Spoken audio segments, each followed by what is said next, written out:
Hello there, my name is Tamara James, and today we will be delving into the unethical truth, marketing and advertising to children. We're going to begin with some background information on how corporations view children in the marketplace, and they see them as the primary market, the future market, as well as targeting them for initiating brand loyalty, and they view them as huge influences on their parents' decision making. Children's rate of advertising and marketing viewing is really based on the family dynamics and culture.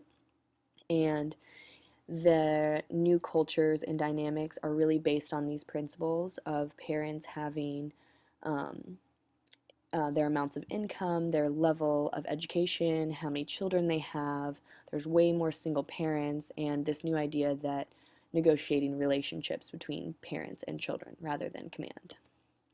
So the characteristics of children's consumer behavior is that the first few months children are joining their parents to the grocery store. So they're experiencing the grocery store for the first time and other shopping experiences, and they're experiencing all these new products and colors and smells.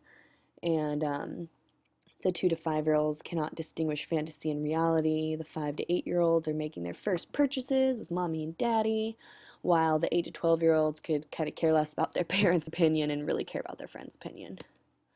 So children's developmental stages, these stages describe how children do not think like adults. Children do not perceive reality the same and usually cannot differ from fantasy and reality.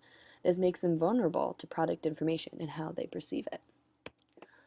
So corporations, advertising, marketing, view children as easy targets, and this is because children have not fully developed decision making and are easily persuaded. Under 12-year-olds cannot distinguish these realities and are persuaded by the bombarded brand names that hit them every day. And with the young children, they cannot even tell the difference between the television program they're watching and the commercials. So the amount of parent influences, or lack thereof, there's these 3 categories of parental influences that Solomon describes, and these really decide kind of how much advertising and marketing that is allowed to be seen by the children. And these are the 3 categories that describe parents. So a little history of the monitoring of advertising. The 1970s, the Federal Trade Commission installed the "we will be right back after this commercial break" message. While the 1980s, they wanted to promote more business, so they deregulated. And in the 1990s, they thought that was crazy and tried to put more restrictions, and now we're even putting more restrictions in place to fight child obesity and even crime.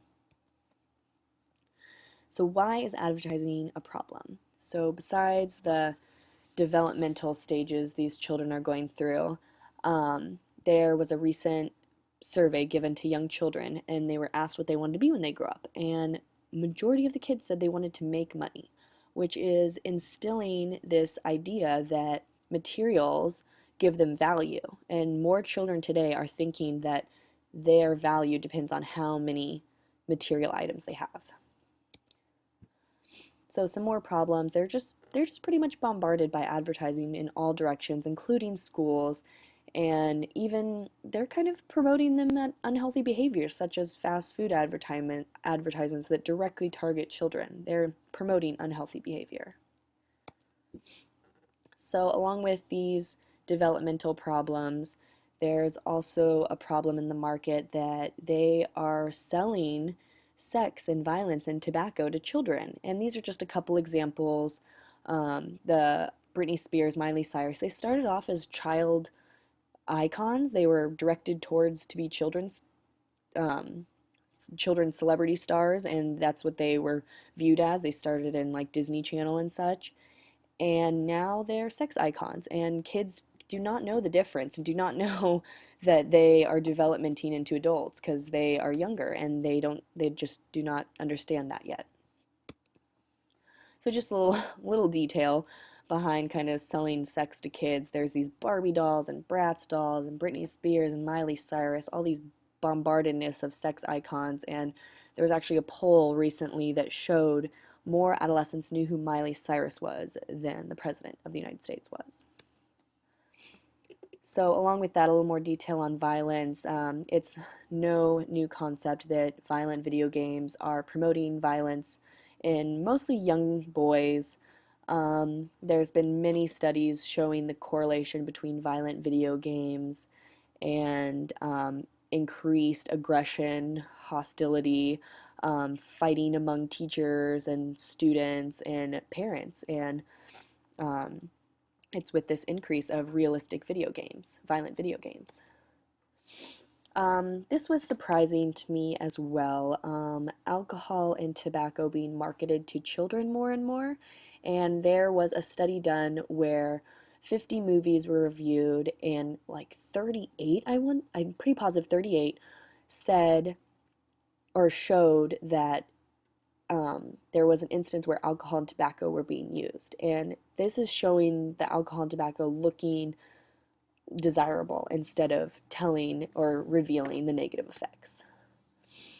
So with all of these problems, it's actually kind of some psychologists behind it, which is a little alarming because they're teaming up with these marketing and advertising teams and giving them the best effects for targeting these children and selling to them.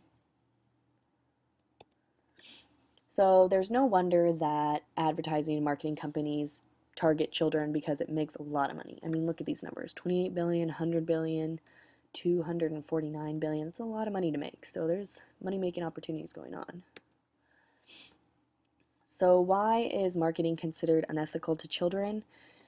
What I've said a few times before, children can't distinguish right from wrong, reality from fantasy yet, so therefore these marketing of sex, violence, alcohol, it produces unhealthy behaviors. And it's supposed to be the government's job to protect the people, and the children are our future, and we're not really protecting them by bombarding them with these unhealthy behaviors. So improvements that would occur if regulations were instilled. I thought this one was the greatest, that National Institute of Health found that a ban on fast food advertising to children could cut national obesity by 18%. That's amazing.